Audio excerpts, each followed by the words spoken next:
Have you ever walked through the ancient streets of a city like Athens and felt a little too safe, a little too mesmerized by the history around you? You might think your biggest worry is getting the perfect photo, but the real danger is often silent, professional, and hiding in plain sight. Today, we going to break down a real-life travel nightmare to show you how modern-day thieves use ancient streets as their stage, and how a simple moment of distraction can cost you everything. This isn't just a story. It's a crucial lesson in street smarts that could save your next trip. Imagine this: Athens, Greece. The cobblestones of the famous Plaka district are slick with rain, reflecting the warm glow of street lamps.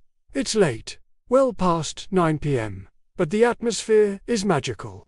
Maya, a photographer from Canada, is completely captivated. She's hunting for that perfect, moody shot near Monastiraki Square, her expensive camera hanging securely across her chest.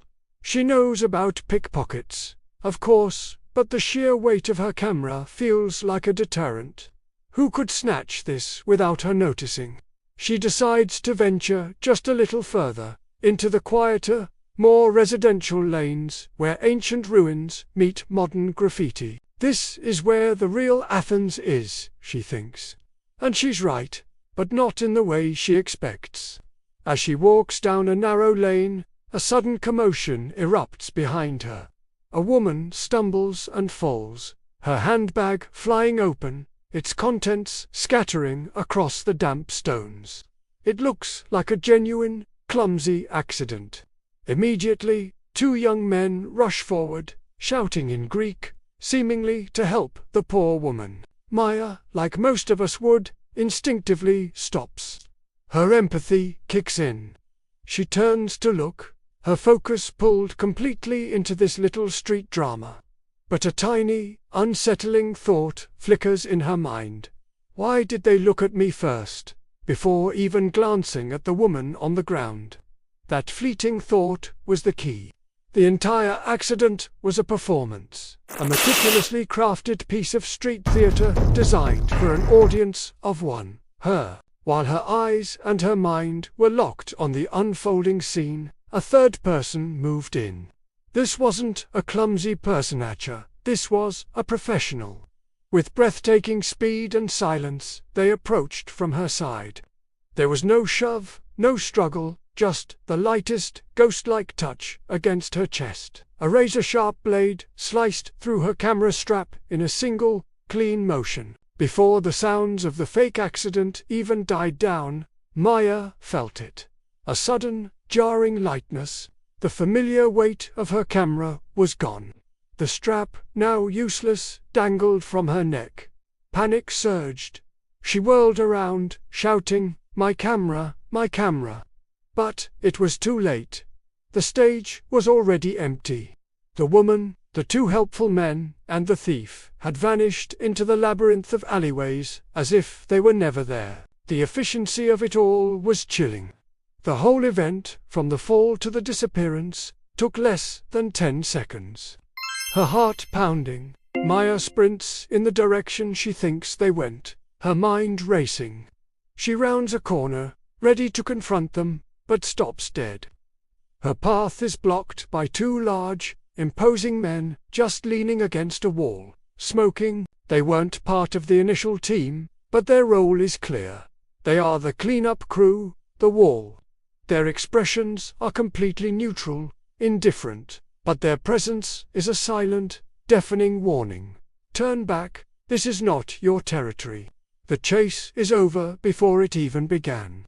One of the men, without even looking at her directly, lazily flicks the ash from his cigarette. He then points down a dark side street, toward a pile of garbage. "Nothing there, tourist," he says, in a thick, flat accent. The message is unmistakable. It's a final, non-negotiable command. Your camera is gone, and so are you. She was never meant to catch them. The system was designed for a clean getaway, with layers of protection. Defeated and shaking, Maya retreats. She stumbles back onto a main street, and the noise of happy tourists and lively tavernas feels like a different universe. The sudden contrast is overwhelming. The loss of her camera, which represented months of hard work and savings, is a sharp, painful blow. But what truly terrifies her is the cold, calculated professionalism of the theft. This wasn't a random act of desperation. It was a surgical operation. They didn't want to fight. They wanted her unwitting cooperation. Her distraction was the weapon they used against her. In that moment, Maya learned a brutal truth about travel. The romantic, ancient stones of a place like the Plaka can be the perfect backdrop for the most sophisticated modern crimes. She realized that any attempt to resist, to fight back, would have been foolish. It would have escalated a non-violent, calculated theft into a physical confrontation she was guaranteed to lose. The only safe option was the one she was forced into. So what's the big takeaway here? This is the street wisdom we all need to internalize. First, be incredibly wary of any sudden commotion. An argument, someone falling, a loud noise. Professional pickpocket teams use these staged events as lures. They are masters of misdirection. While you're looking one way, they're stealing from you in the other. Your empathy and natural curiosity are the tools they exploit. Second, security isn't just about looking tough or having a heavy bag. True security is about making yourself a difficult and time-consuming target. Think about it from the thief's perspective. They want the easiest, quickest score possible. They don't want complications. Use anti-theft bags with slash-proof straps and hidden zippers. Keep your valuables in front of you, and in crowded places, literally keep a hand on your bag. Don't make it easy for them. The goal isn't to be invincible. It's to be more trouble than you're worth. And a quick but important note for anyone planning a trip. If you're re-traveling from the US, Canada, or Australia, you can enter Greece and the rest of the Schengen area for up to 90 days for tourism without a visa. But remember, being a tourist can also make you a target. Maya's story is a sobering reminder that while we travel to experience the beauty and history of the world, we have to stay grounded in the reality of the present. Stay aware, trust your instincts, and don't let the magic of a place lull you into a false sense of security. Make yourself a hard target, and you'll be free to enjoy your adventure without it turning into a nightmare. Thanks for watching, and if you found this helpful, be sure to subscribe for more essential travel safety tips. Stay safe out there.